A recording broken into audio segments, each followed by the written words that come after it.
Here is a truth about me. I have not read a book properly for 5 weeks. So I'm going to the library, but I'm also challenging myself. I picked this book up because of Bookstagram.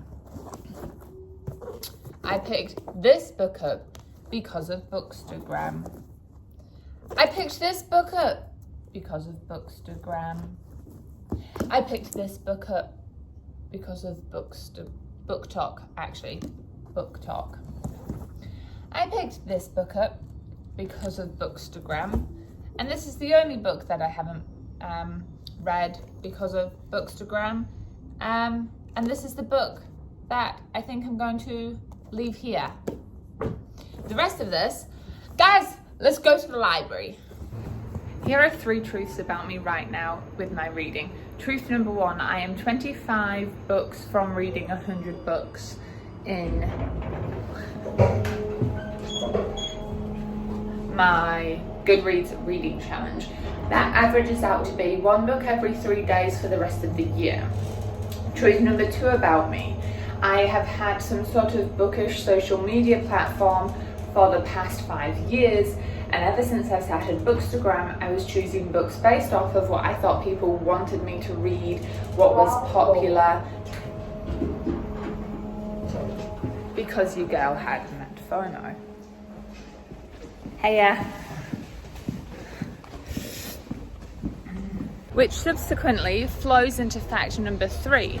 I have not, in the past 5 years-ish, ever gone into the library and picked a book like how I used to pick books as a kid. You know, and you would just go in and look at the spines and read the blurb and think that that sounded cool or it looked cool. I've always had some sort of voice in the back of my head saying I should get that because I've seen it somewhere else. All those previous factors are what have brought me to this public toilet in my local library. I'm going to make this quick so I don't hold anybody up in the bathroom. I am therefore making myself, my fly's down, making myself a challenge where I am going to try and collect at least 2 books for this new TBR pile, 2 books that I am completely unfamiliar with and have never seen before in my life. And I'm also going to try to keep books relatively short, but I'm going to get out there because I'm paranoid that someone needs the bathroom.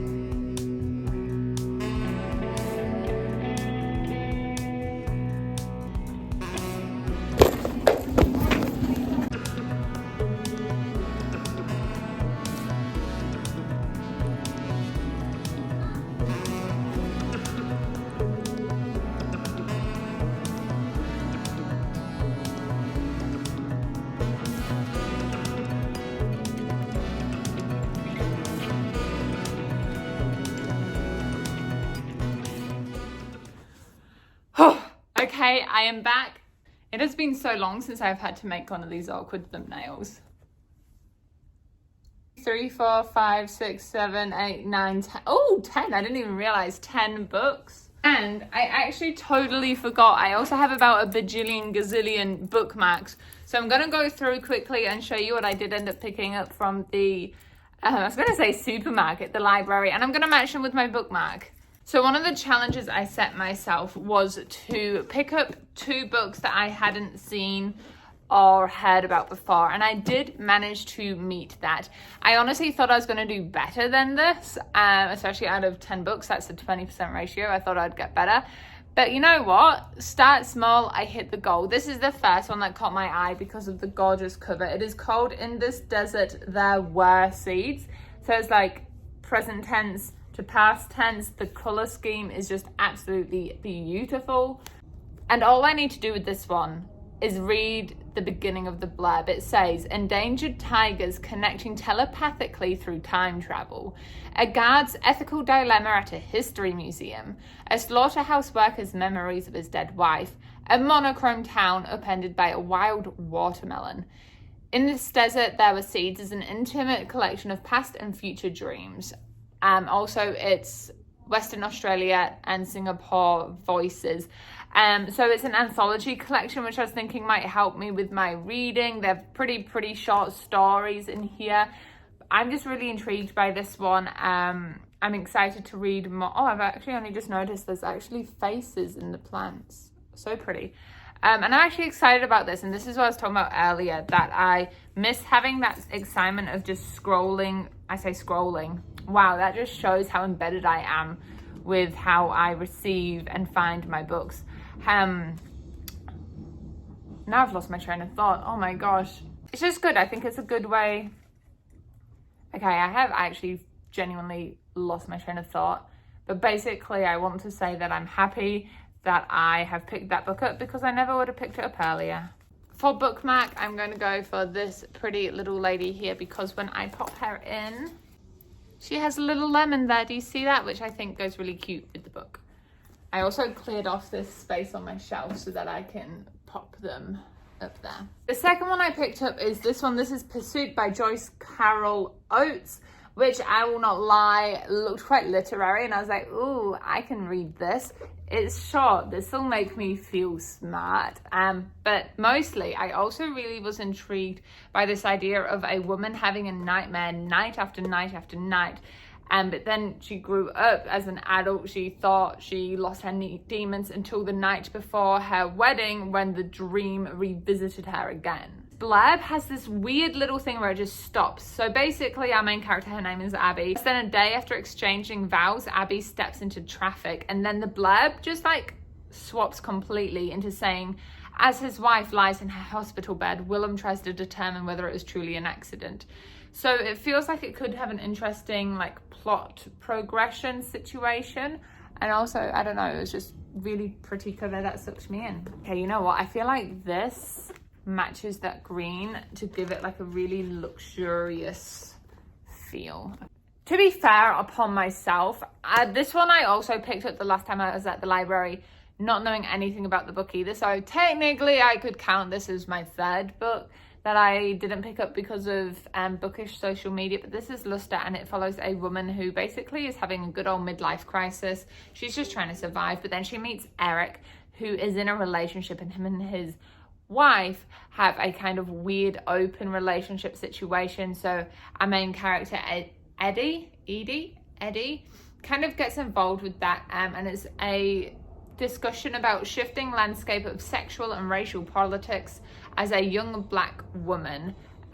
So it sounds quite political, it sounds quite intriguing, and again, it's kind of short, so just aware of not wanting to feel overwhelmed.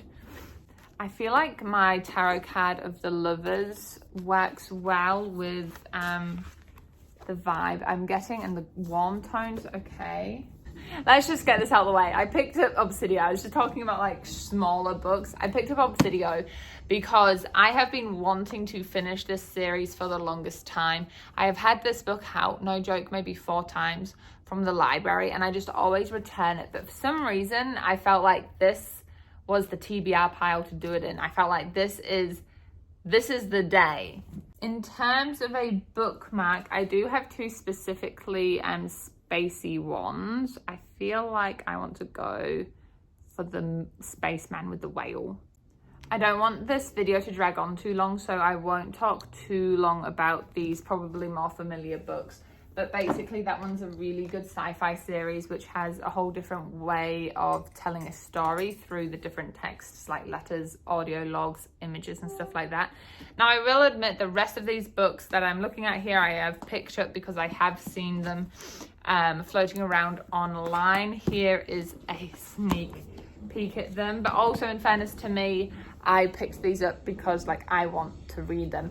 So Finley Donovan is killing it. I picked up because Books and Lala recommended it. She really likes this series, and I'm often someone who, when I'm in a slump, wants to read a book like this. So I'll probably start with this book actually, where it's kind of like a humorous chick flick but with like a dark murdery kind of twist. So this book follows Finley, who is a mother trying to survive basically financial insecurity. She's an author, so she's trying to get money with that job, but her husband cheated on her recently, so she's left with 2 children, and she's in a meeting. She goes to a cafe and she's having a meeting with her literary agent, and their conversation is overheard, misunderstood, and basically Finley gets offered $50,000 to take out this woman's husband, who is a horrible man, and the story goes from there. But I do have this, which is kind of like a really close match to the pink, and it's just giving me the right vibe. You know how I was talking about like chick flick vibes and stuff. So I'm going to pop that in there. This one was actually quite interesting picking up because it almost fits the category of books I know nothing about. I just remember Books and Lala talking about it and I was intrigued by the cover, so I threw it on my list. Basically, 3 years ago, C woke up on the shore of an abandoned island with no idea how she got there. She lives in a shack. She's making ends meet. Then there's an eco city. So we've got this science fiction twist that I did not expect when I read the blurb. So you've got this city floating above Earth, which is now decimated by natural disasters, which is where 16-year-old Casey mourns her sister. Her sister is C. Casey is convinced that C is dead. Basically, she wants to escape. The eco city is meant to be a sanctuary for people who want to save the planet, but like it's not saving the planet. So is Casey ready to use technology to help Earth, even though it failed her sister? And that's kind of all the book really gives you. I am very intrigued by that. But also I cannot remember what Books and Lala thought about this. So we'll see. I feel like going for a dark one. You've got the sun and the moon. I don't know, things floating in the sky. And also the black goes with the cover. Song of Achilles. I actually feel like I need to explain that whilst, yes, this is hugely popular online, do not get me wrong, it is everywhere on BookTok. I actually ended up picking this one up because it came heavily recommended by a friend of mine who I've sadly lost touch with. And also, it had this in it. So the staff pick says, Song of Achilles, recommended by, I actually don't know how to say that name. It's like Terry with an I in it and an H. Theory. There's no way I wouldn't recommend this fantastic book. Madeline Miller reimagines the story of Achilles as the beautiful, chaotic, and tender romance it was meant to be. Perfect for lovers of queer mythology. But then this person didn't put a full stop at the end of their sentence. Teacher things, it just... Full stops, guys, so I know you finished saying what you want to say. Anyway, Song of Achilles. It's about Achilles. It's a retelling with a male-male romance. I am intrigued, but this is not going to be my bookmark. I know that the bauble is purple, but can you guys see the little lotus in there? Thank you, new iPhone, for focusing. Just because when it goes in and it dangles, you get this cute little butterfly, and I like that for myself. The Prison Healer is a book I have been keeping an eye out for ages in the library, but book one is always out, and I think somebody returned the entire trilogy because all three books were there, and I was so tempted to get all three, but I refrained. This one is a young adult fantasy, and I actually have the perfect bookmark for this that I haven't used yet. It says reading fantasy to survive reality. I love this so much. I also think it fits because the little mushroom kind of fits the flower situation we have going on. It's got a really short blurb. It says, the message was clear, don't let her die, we are coming. Kiva's breath caught as those final three words repeated in her mind. We are coming, we are coming, we are coming. No longer a vague promise of one day, but imminent. Her family was coming. Finally, after waiting so long, they were coming. But for Kiva, but also for Tilda. They were coming for the rebel queen. And I can't remember what drew this to me so much. I know Sarah J. Maas has blurbed it, and I am one of the people who enjoys Maas's writing. She's not for everyone, but I have devoured all of her books. So maybe that was it. It's been so long since I put this on my list, but now it's here. Okay, I'm actually really excited about this book because I feel like it falls into a category I've not read much before. I feel like I saw this one on Instagram and everything, but I definitely have to attribute it to the book community because they're the people who introduced me to Taylor Jenkins Reid through The Seven Husbands of Evelyn Hugo, which I liked, and I hope I've got the name right. I always get it confused with the Deaths of Evelyn Hardcastle one or whatever. Anyway, and I enjoyed that one, and then I also enjoyed Daisy Jones and the Six, and so I thought I'd pick this one up. And there actually was this one and I can't even remember what the other one was. It wasn't Malibu Rising, I don't think, but there were other ones of her. But I chose this one because this one is about sports. And if you didn't know, something about me is from the age of 13, maybe a bit earlier, I can't exactly remember when I started, to 17, I swam competitively and it like consumed my life. Not to toot my own horn, but I held a New Zealand national record when I was 16, like a 16-year-old national record. I think it's been broken. Good on you, whoever broke it. But like, just so you know, like it was all consuming for me throughout my high school year. Like that was my identity. And after being involved in something so heavily, it can be quite weird taking a step back and removing yourself from it and no longer being part of that sport. And this is a book about that, but with tennis. So this follows Carrie Soto, who was a famous tennis player. She sacrificed nearly everything to become the best, with her father as her coach, who was a former champion himself. 6 years after her retirement, however, Carrie finds herself sitting in the stands watching her record be taken from her by a brutal, stunning British player named Nikki Chan. At 37 years old, Carrie decides to come out of retirement, be coached by her father for one last year in an attempt to reclaim her record. And it's just a storyline which really, really intrigues me. In terms of a bookmark for this one, I'm just going to try like match the colours with this. This is a nine-tailed fox bookmark, so it doesn't really have anything to do with the content. It's just the colors feel similar to me. And then when I have the little dangle out on this one, come on phone, do your magic, do your magic. Ignore my nails, guys. Do you see how the colors kind of work together? Okay, good. I say that like you just told me yes. Look at the sun come out. I really want to get out there and read, actually. Amazing progress feeling throughout the course of this video. I'm excited to read again. Burning by Mega Majumdar. This one again, I feel like I saw on Instagram, but this one was also published quite a decent time ago.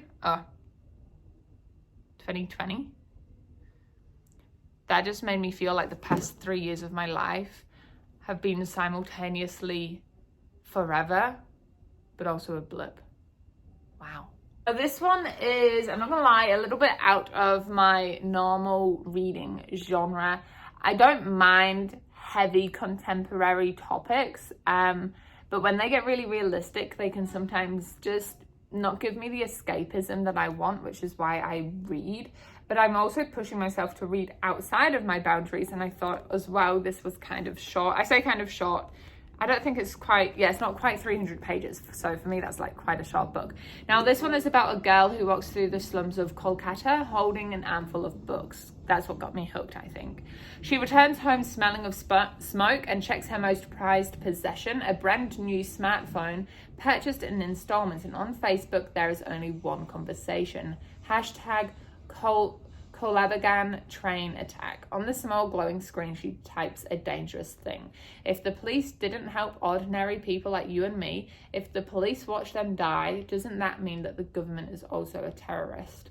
There's like 3 different perspectives. You've got Javan, the Muslim girl, I think, lovely and exuberant Hijra, who longs to be a Bollywood star, and a gym teacher. Again, gym teacher, I'm a teacher. I felt like this could intrigue me. Really strong female characters in it. So I'm going to go for this one that is in the color scheme and is so gorgeous.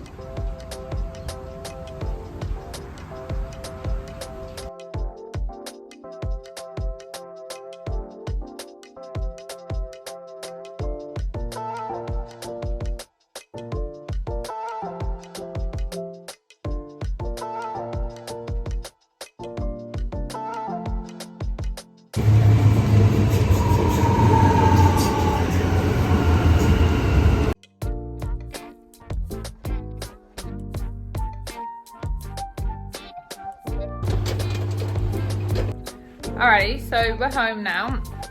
I tried some new popcorn. Movie time microwave popcorn, Pops glazed caramel flavour. I have to say, doubt, here we go.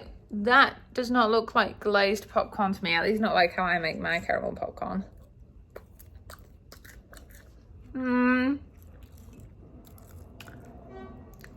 Very underwhelming.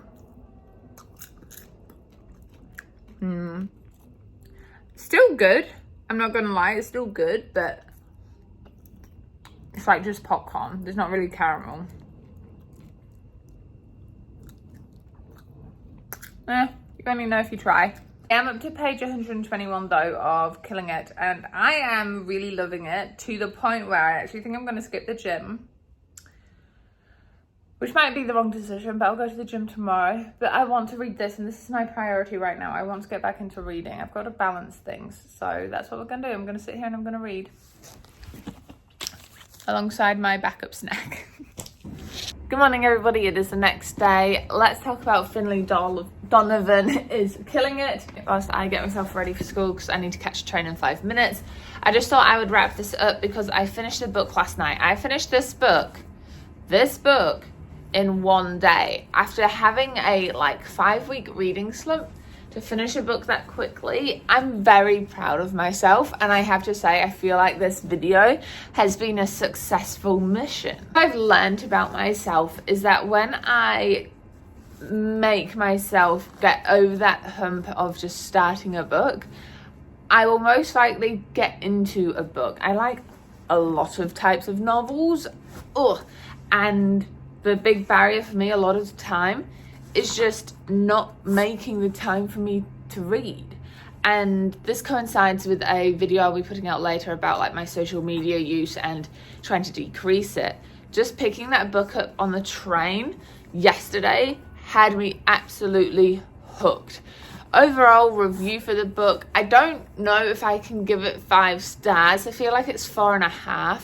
I can't really pinpoint why I don't want to give it a full 5 stars. I think because a few little bits that maybe were a bit predictable, like the foreshadowing was strong in some parts, but it was a hugely enjoyable book, and I'm definitely going to keep reading the series as they come out. My favorite part of this book is definitely the main character, how imperfect she is, and then alongside that, her relationship with her babysitter, who becomes like a really close friend.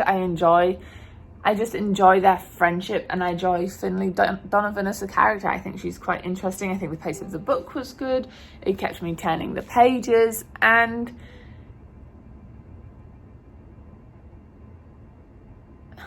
I thought that there were enough, I don't want to say plot twists, because like you kind of expect there to be plot twists. You kind of see things coming sometimes, but there are enough bits and pieces that kept me guessing for me to enjoy it as a mystery book. Now I am going to get my headphones on and edit this video on the train. So thank you for making it to the very end. If you've enjoyed this video and you are new here, please join the fam by leaving a cheeky like and or subscribe down below.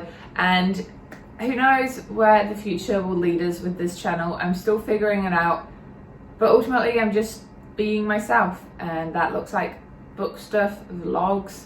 I still need to do I'm feeling very inspired at the moment, so it's a good time to join up and go on this growth journey with me. All right, bye bye.